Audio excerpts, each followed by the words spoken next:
സ്വന്തമായി ഒരു കാറെന്ന സ്വപ്നം യാഥാർത്ഥ്യമാക്കാൻ വർഷങ്ങൾക്ക് മുൻപേ ഇന്ത്യയിലെ സാധാരണക്കാരെ പ്രാപ്തനാക്കിയ ഒരു പ്രതിഭയാണ് കഴിഞ്ഞയാഴ്ച നമ്മളോട് വിട പറഞ്ഞത്.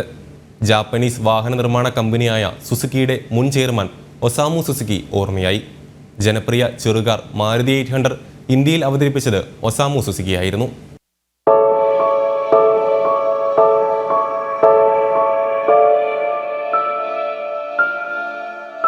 ഇന്ത്യൻ വാഹന വിപണിയുടെ തലവര മാറ്റിയ ജപ്പാൻകാരൻ.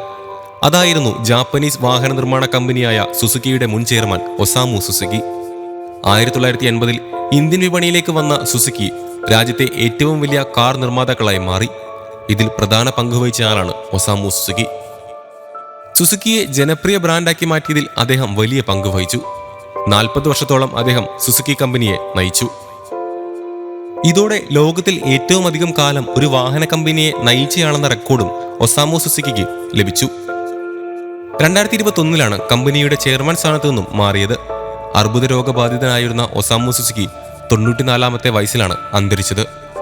1983-ൽ പുറത്തിറങ്ങിയ മാരുതി 800 ഇന്ത്യയിൽ ഒരു പുതിയ യുഗത്തിന് തുടക്കമിടാൻ കാരണം ഒസാമു സുസുക്കിയാണ്. ഒസാമുവിന്റെ കാലത്താണ് മാരുതി ചെറുകാറുകളിൽ കൂടുതൽ ശ്രദ്ധ കേന്ദ്രീകരിച്ചത്. ഇന്ത്യയുമായി സഹകരിച്ച് മാരുതി ഉദ്യോഗ് ലിമിറ്റഡ് സ്ഥാപിച്ചു. മാരുതി 800 എന്ന ജനപ്രിയ ബ്രാൻഡിന്റെ ഉപജ്ഞാതാവും അദ്ദേഹമാണ്.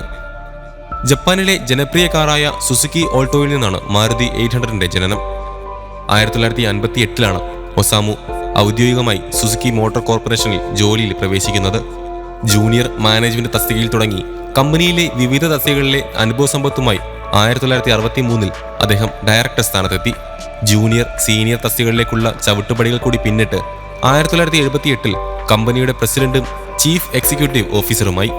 2000-ൽ അദ്ദേഹം ചെയർമാൻ സ്ഥാനം ഏറ്റെടുത്തു.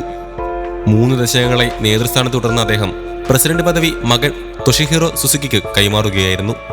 ഒസാമു സുസുക്കിയുടെ വിയോഗത്തിൽ പ്രധാനമന്ത്രി നരേന്ദ്രമോദി ഉൾപ്പെടെ നിരവധി പേർ അനുശോചനം അറിയിച്ചു.